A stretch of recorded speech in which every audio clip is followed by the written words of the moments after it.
Saudara, saya akan coba menghubungi jurnalis Kompas TV ada di Rumah Sakit Polri Kramat Jati, Jakarta Timur, ada Claudia Carla di sana. Selamat siang, Carla. Carla, bisa mendengar suara saya? Ya, Reza, Oke. Selamat siang. Selamat siang. Ini tadi suara Arzani juga melaporkan dari Glodok Plaza bahwa masih ada satu jenazah lagi yang berada di lantai 8 Glodok Plaza dan masih diusahakan untuk bisa dibawa ke lantai dasar untuk selanjutnya dibawa ke Rumah Sakit Polri Kramat Jati, Jakarta Timur. Bagaimana kondisi di sana dan berapa jenazah yang sudah dibawa ke Rumah Sakit Polri Kramat Jati, Jakarta Timur? Carla. Ya, Reza dan juga saudara, hingga siang ini memang informasi dari Rumah Sakit Polri telah memberikan info bahwa jumlah kantung jenazah yang sudah ada di Rumah Sakit Polri ini sudah ada sebanyak 5 kantung jenazah. 3 diantaranya itu diantar pada hari Kamis kemarin pada pukul 4 sore dan juga pukul 8 malam, dan hari ini terdapat 2 kantong jenazah yang diantar ke Rumah Sakit Polri dan tiba pada pukul 9:44 pada pagi hari tadi. Nah, memang proses identifikasinya untuk 3 kantong jenazah yang telah ada di Rumah Sakit Polri pada hari Kamis kemarin ini dimulai pada pagi hari tadi.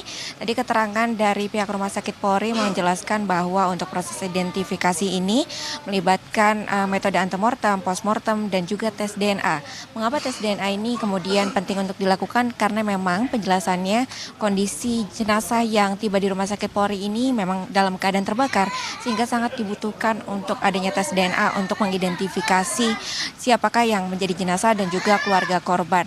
Nah, kalau untuk keluarga korban sendiri juga dari Rumah Sakit Polri ini telah membuka posko antemortem untuk kemudian keluarga memberikan data-data terkait dengan korban hilang yang diduga menjadi kerabatnya, untuk kemudian memberikan data-data seputar kondisi gigi, kemudian juga terkait dengan bagaimana terakhir kali mungkin kerabat atau temannya sempat terlihat ataupun berpisah ketika proses kebakaran terjadi.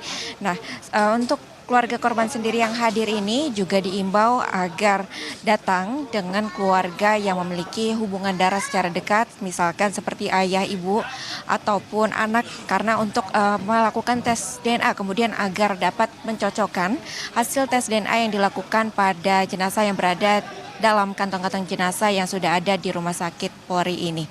Nah, untuk penjelasannya sendiri terkait dengan tes DNA ini akan keluar 1 minggu kemudian. Maka dari itu pihak kepolisian juga meminta untuk keluarga ataupun kerabat memberikan info sejelas-jelasnya terkait dengan informasi seputar korban ataupun kerabat yang diduga hilang akibat kebakaran yang ada di Glodok Plaza ini. Karena informasi sedetail mungkin itu akan membantu proses identifikasi jika nantinya selain dengan pengambilan tes DNA dari pihak keluarga, kemudian juga tes DNA ini juga akan dapat dilakukan melalui baju dan juga pakaian ataupun topi dari keluarga yang diduga hilang akibat kebakaran ini yang kondisinya belum dicuci untuk diambil sampel DNA-nya. Demikian, Reza, kembali ke studio. Ya, Carla, tadi Anda menyebutkan bahwa di sana juga sudah disediakan posko antemortem yang dimana baik pihak keluarga yang mengetahui ada sanak keluarga yang hilang bisa melaporkan ke Rumah Sakit Polri Kramat Jati maupun di posko di Glodok Plaza, Jakarta Barat.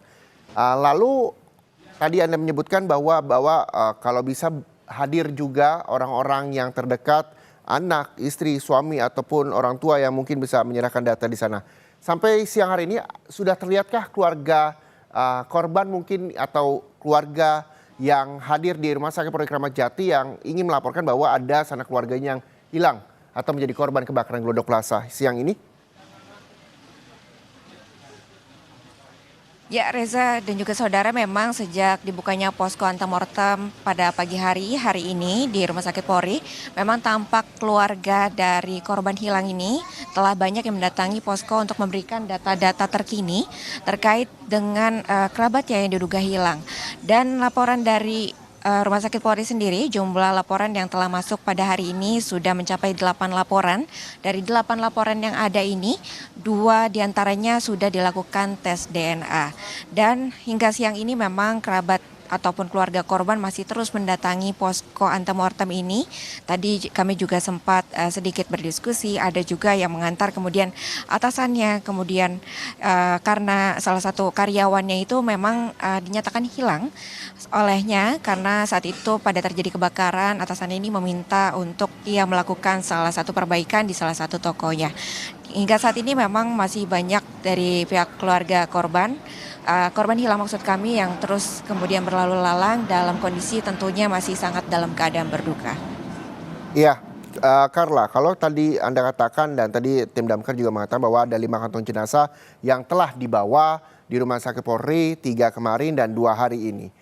Sudah adakah keterangan yang diberikan dari pihak Rumah Sakit Polri Kramat Jati terkait dengan 5 kantong jenazah di Rumah Sakit Polri yang telah tiba di sana?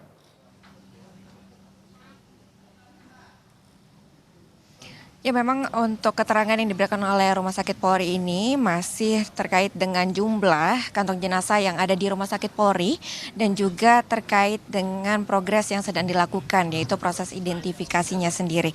Namun memang mengingat kondisinya yang sudah dalam kondisi terbakar maka dibutuhkan waktu yang lebih lama untuk kemudian dapat diidentifikasi siapa saja yang menjadi korban dari kebakaran tersebut yang jenazahnya tiba di Rumah Sakit Polri. Dan memang untuk proses identifikasi ini seperti yang telah disebutkan oleh Kepala Rumah Sakit dari RS Polri ini sendiri membutuhkan waktu hingga 1 minggu.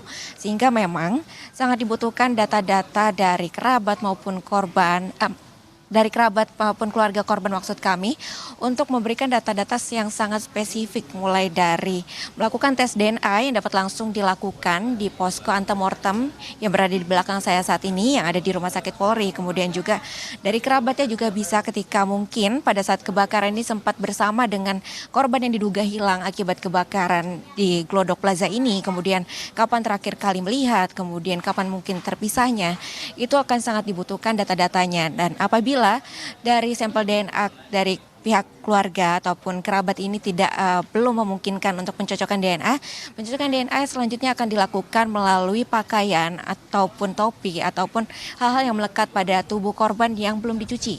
Sampel DNA ini akan diambil dari pakaian dan segala hal yang menempel pada tubuh korban tersebut. Baik, terima kasih Claudia Carla melaporkan langsung dari Rumah Sakit Polri Kramat Jati Jakarta Timur. Kita berharap juga banyak warga yang mungkin mengetahui adanya anggota keluarganya yang hilang atau menjadi korban kebakaran di Glodok Plaza Jakarta Barat bisa langsung datang ke posko antemortem di Rumah Sakit Polri Kramat Jati Jakarta Timur dan juga posko pemadam kebakaran di Glodok Plaza. Terima kasih sekali lagi teman-teman jurnalis Kompas TV dan saudara, informasi terkait dengan kebakaran Glodok Plaza di Jakarta Barat masih akan kami terus perbarui di Kompas TV independen terpercaya. Untuk itu breaking news kami akhiri. Saya Muhammad Syareza. Terima kasih. Sampai jumpa.